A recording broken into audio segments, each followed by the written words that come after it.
Hey everyone, welcome back to the channel. Today, we're diving into something massive. Japan's economy is staging a big comeback in 2025, and it's a story worth telling.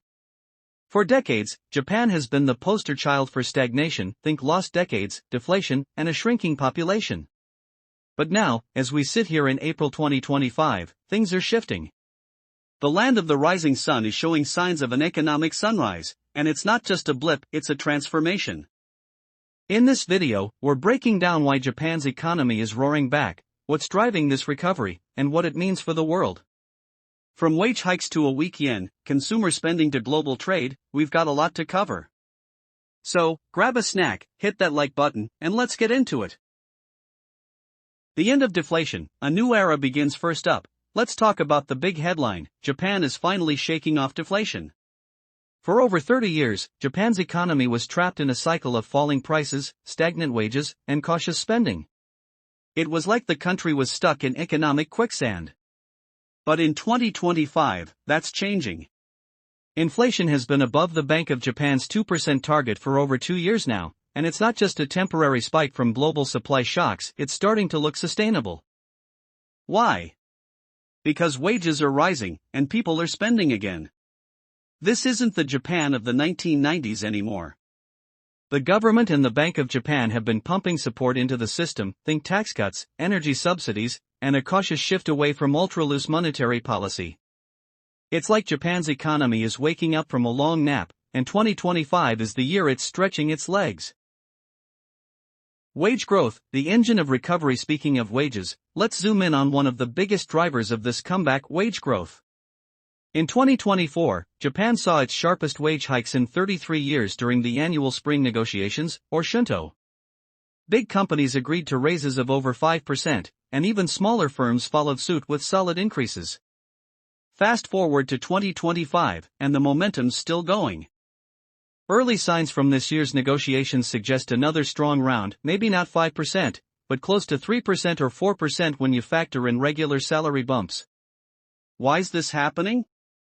Japan's labor market is tighter than ever. With an aging population and fewer young workers, companies are fighting to keep talent, and that means paying up. For the first time in decades, real wages, adjusted for inflation, are turning positive, giving households more cash to spend. It's a virtuous cycle: higher wages fuel spending, spending boosts businesses, and businesses keep hiring. This is the heartbeat of Japan's recovery. Consumer spending. The people power up now. Let's talk about what those wages are doing powering consumer spending. Private consumption makes up over half of Japan's GDP, so when people open their wallets, the economy feels it. In 2024, consumption was shaky. High inflation ate into purchasing power, and real wages were still negative for most of the year. But by late 2024, things flipped. Tax cuts kicked in, inflation started cooling, and wages caught up. By Q4 2024, consumer spending jumped nearly 3% from the previous quarter, the biggest leap in 3 years. In 2025, that trend's holding strong. People are buying cars, appliances, and even splurging on travel and dining out. It's not just pent-up demand from the pandemic anymore, it's a sign that Japanese households are feeling confident again. This isn't a flash in the pan, it's the foundation of a demand-driven recovery. The weak yen. A double-edged sword. Next up, let's tackle the yen. Japan's currency has been weak for a while now, and in 2025, it's still a major player in this comeback story. A weak yen makes Japanese goods cheaper overseas, and that's been a boon for exporters like Toyota, Sony, and Panasonic. In Q4 2024, exports soared nearly 10%, partly because firms rushed shipments to beat potential U.S. tariffs under a new administration. In 2025, that export strength is holding, especially in tech and automotive sectors. Plus, tourism's booming. Foreign visitors are flocking to Japan, spending big thanks to the favorable exchange rate. But here's the catch: a weak yen also jacks up import costs, from food to fuel, which squeezes households and keeps inflation sticky.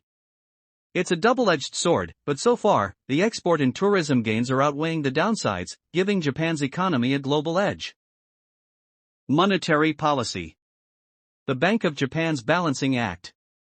Let's shift gears to the Bank of Japan, or BOJ, because they're playing a huge role in this recovery. For years, the BOJ kept interest rates near zero or even negative to fight deflation. But in 2024, they started tightening, lifting rates from -0.1% to 0.25% by mid-year, and then to 0.5% in early 2025. It's the highest rate since 2008, but still super low compared to places like the US. Why the shift? Inflation's above target, wages are up, and the economy's showing it can handle it. The BOJ's walking a tightrope, though they want to keep inflation around 2% without choking growth. In 2025, experts think we'll see one or two more small hikes, maybe hitting 1% by year-end. It's a cautious approach, but it's working so far, signaling confidence in Japan's economic health without rocking the boat too hard. Government support. Fiscal fuel for the fire. The government's not sitting on the sidelines either, they're pouring fiscal fuel on this recovery fire. In late 2024, Japan rolled out another stimulus package, tax rebates, energy subsidies, and cash for families.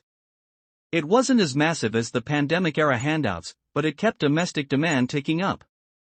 In 2025, the focus is shifting a bit more investment in semiconductors, green tech, and workforce training to tackle labor shortages.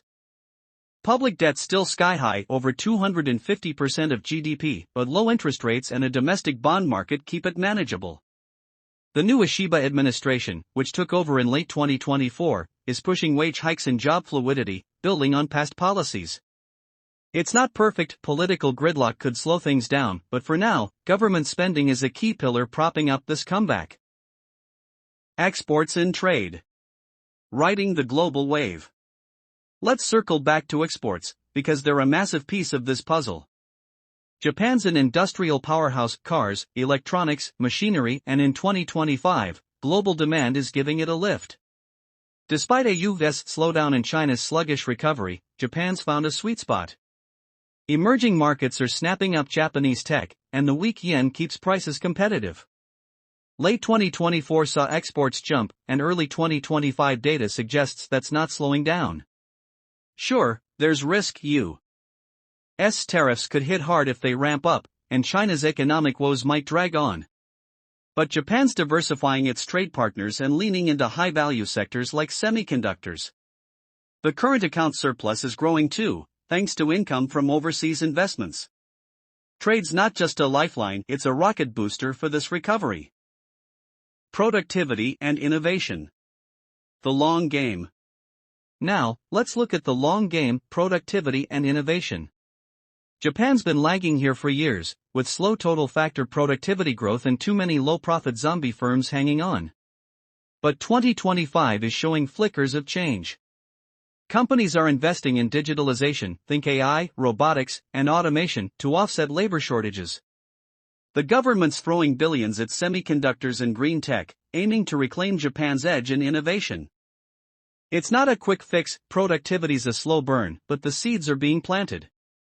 If Japan can boost efficiency, it'll support higher wages and sustainable growth down the road. This isn't the flashy part of the comeback, but it's the backbone that could keep it going for decades. What it means for the world. So, what does Japan's comeback mean globally? As the world's fourth largest economy, when Japan grows, everyone feels the ripple. Stronger exports mean more competition for manufacturers in the US, Europe, and China. A thriving Japan could stabilize Asia's economy, especially if China keeps stumbling. Investors are taking notice too. Japanese stocks are hot in 2025, with the Topix index climbing.